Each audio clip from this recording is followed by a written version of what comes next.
Good afternoon, this is Tanya, the Lady Strange. Today is July 2nd, 2023 already. We're already in a new month, in the week of July 4th. So, hopefully everyone will be looking forward to fireworks this week, spending time with family, friends, having a good time, celebrating our country's independence, which is the underlying thing of what the holiday's for, even though it's more of a cookout, get-together, barbecue, sort of good time sort of day. And seeing, some sparks and things from firecrackers and such, and the joy of that too, and good times. So last week I went to Salem, as you all know, had a beautiful, wonderful trip, very relaxing, recharged my batteries on all levels, spiritual level, physical level, mental level. So I'm blessed to have that. The weather was great, other than the crazy rain on the ride up.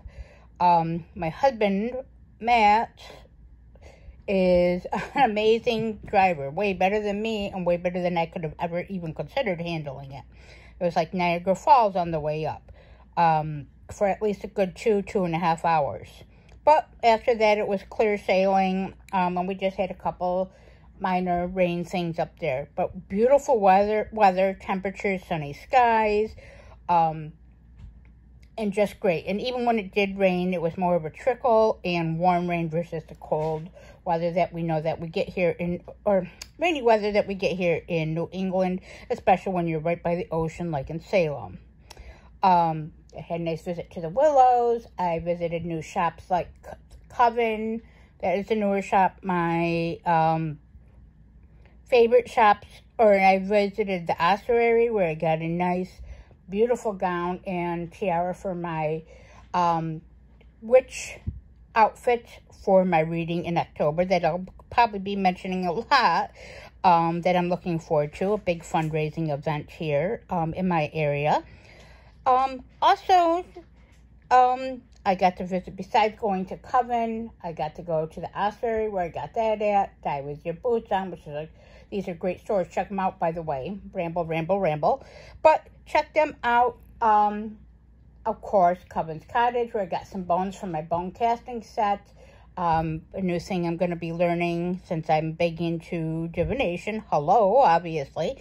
And then, of course, things like lovely, like shops, walking around, enjoying the wharf, enjoying Salem Willows, sitting by the ocean, playing in the ocean, or in my case is falling, having an insulin reaction or a low blood sugar, but not realizing it, and falling and losing your balance and falling onto the ocean water in your pants.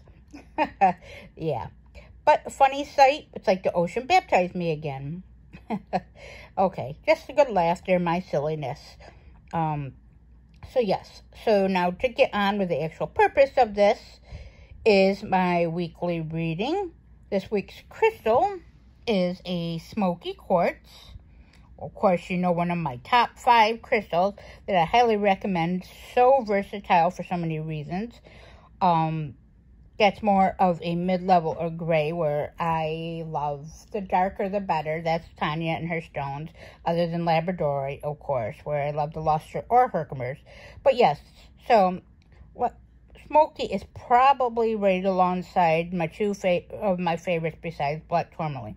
So versatile, great for grounding, great for protection, great for inner knowledge, wisdom, connecting with your spiritual self, your gifts like myself, underworld energies, which we know I work with, and deities, my intuition, my guides, and helps keep me focused, and of course helps keep the negativity to roll off of you, or pulls it from your aura, your mental, physical, and emotional bodies.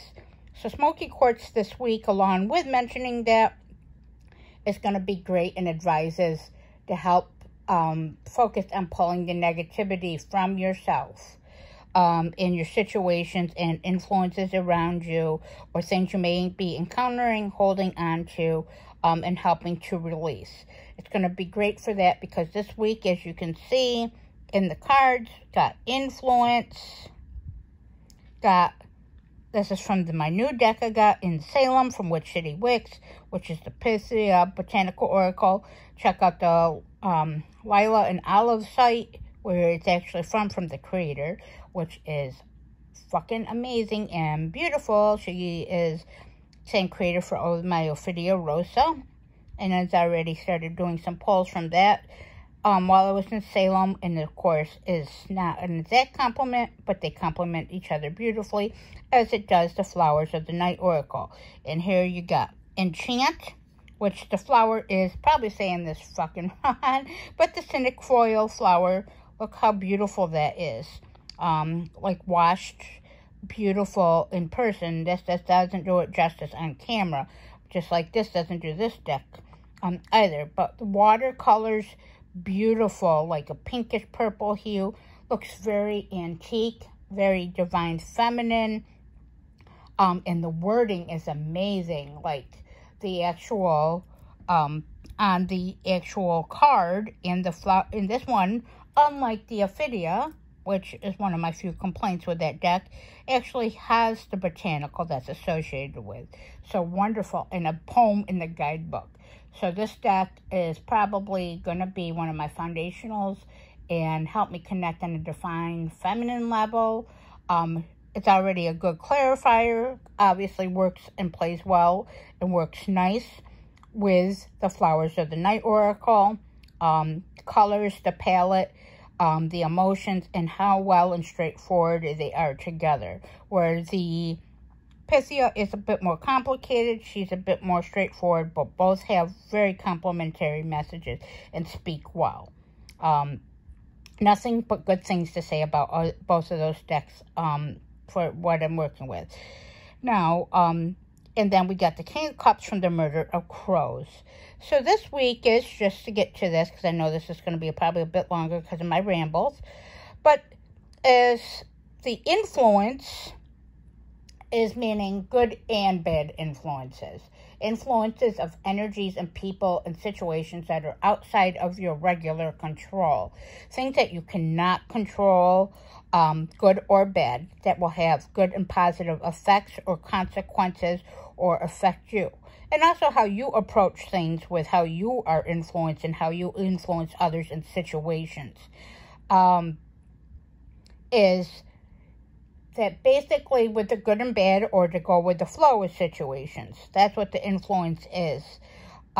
Because, of course, the King of Cups energy is teaching us, because of the possible negative influences or the good or bad of the influence card, the King of Cups complementary to let us know that instead of being like a person in this case, it's more of an attribution of actual energies of being emotionally focused, balance between the head and the heart energies, think before you speak, or react, of course, and for how others are going to potentially put you down, or the negative influence of things, do not let them actually take away your shine and what makes you you.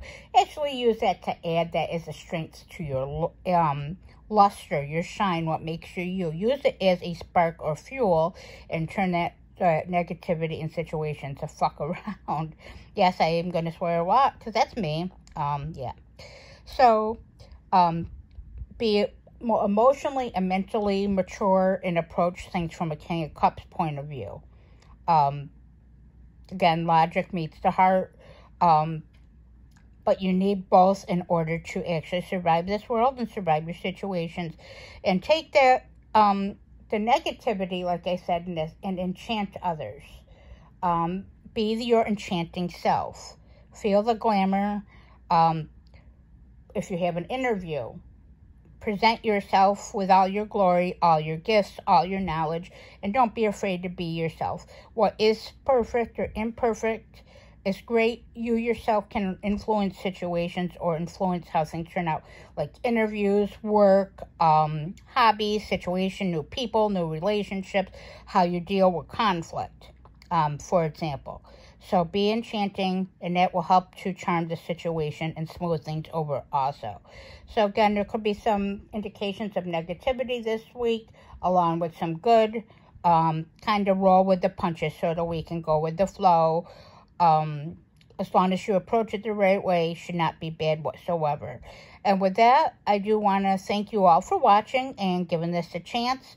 I certainly appreciate it. If there's anything that you like about this or any comments, please comment below. I would love it if you would like and subscribe to my channel, of course. If you like anything that you see, check out my Instagram, Little Miss Scarol 79, and my Facebook card reading page to book me, or just to see where I physically post the wording of my weekly readings and such, and other ramblings and pictures. Check that out under a Dark Moon Tarot readings. And again, thanks for watching. I hope this video finds you all well. Have a wonderful and safe, happy 4th of July.